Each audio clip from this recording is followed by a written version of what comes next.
Hello, and welcome to the Santaland podcast. I created it just for you. I'm your host, Tony Felice. In each episode, I'll read to you for 10 minutes, and then we'll talk about what we just heard. Like the cricket in my story, I'll guide you through a grown-up fairy tale, one that explores ideas of existence, identity, and the soul's journey through trauma, and the transformative power of love.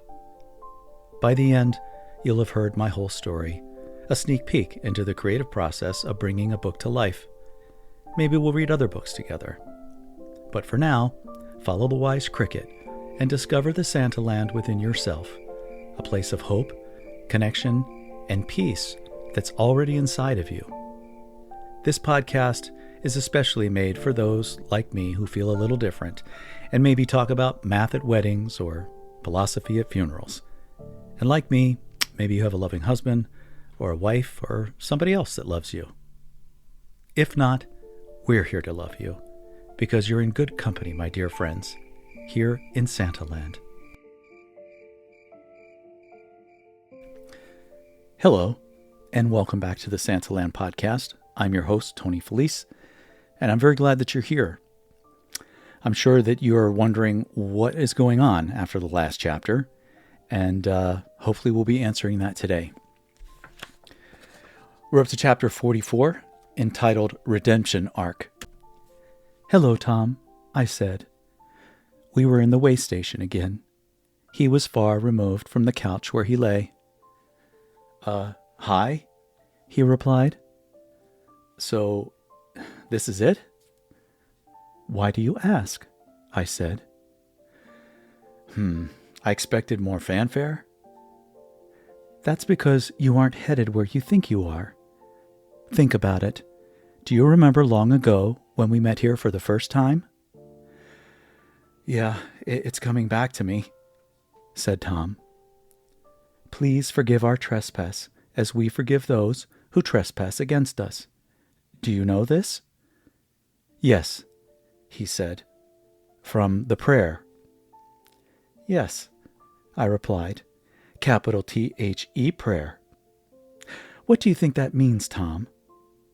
To do good and to not hurt others?" "And whom do you think you've hurt the most?" I asked. "Myself," he replied. "Exactly. And why do you think that is?"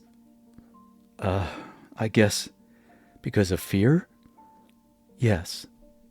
And did you or God put that fear there?" No. Well, I don't think so." "Answer again," I said. "No, we did not." "That's correct. It was created by others who told you, and you believed it in a million ways. You lost control of your thoughts and your emotions." "I have," he replied. "And who do you think created all of this?" And with a gesture, I showed him the whole of creation, starting from his birth to expand and to the point of bursting, which it did, and the universe was created.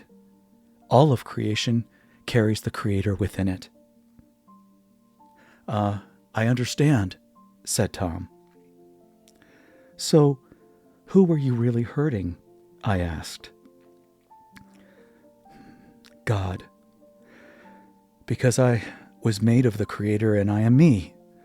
I am loved and I am safe," Tom replied. "Exactly. Now let me show you this." The portal opened and Tom was crying on the floor of the bathroom.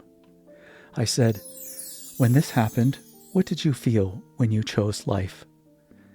And he replied, "I didn't feel ashamed. I felt loved. I heard a small voice, the one that helped rescue me when I was a little boy." "That was the Creator coming to you, through you, Tom," I replied. "Through your soul. Because you are human, and you are unprepared for the totality of the I Am, your soul told you it was going to be okay. You loved yourself, and finally you admitted that all this time you had been trespassing over your Creator. And that changed everything for you, didn't it?" It did, Tom replied.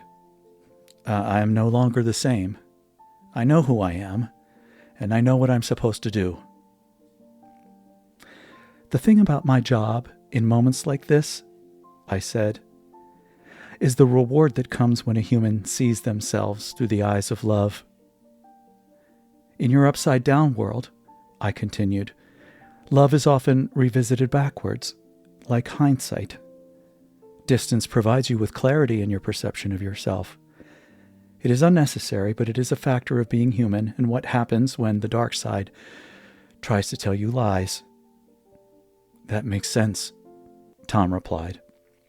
Yes, it is, as I say, discordant. It is the antithesis of harmony.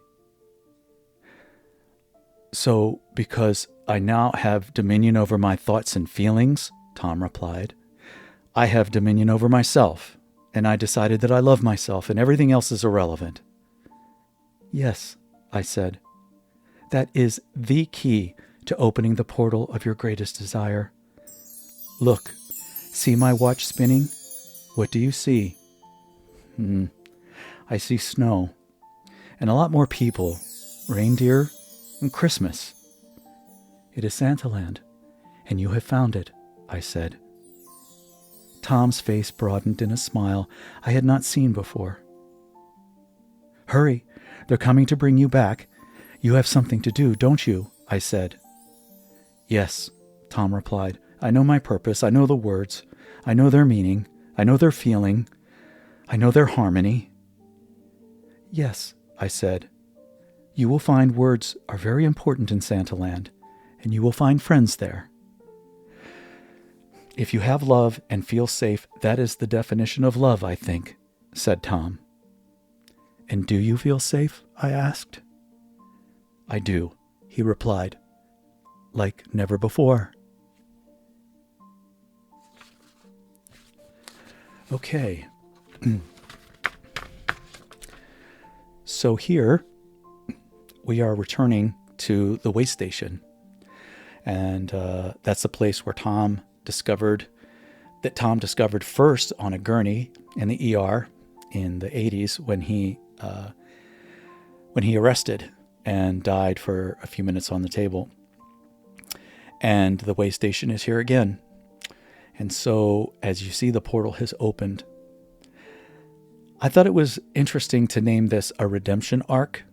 If you think of the Ark of the Covenant, and you think of the redemption of the person, the human being, it's sort of symbolic in a way, right? It's sort of an acknowledgement that to some degree we have to shed that part of ourselves that is not the part that is of love.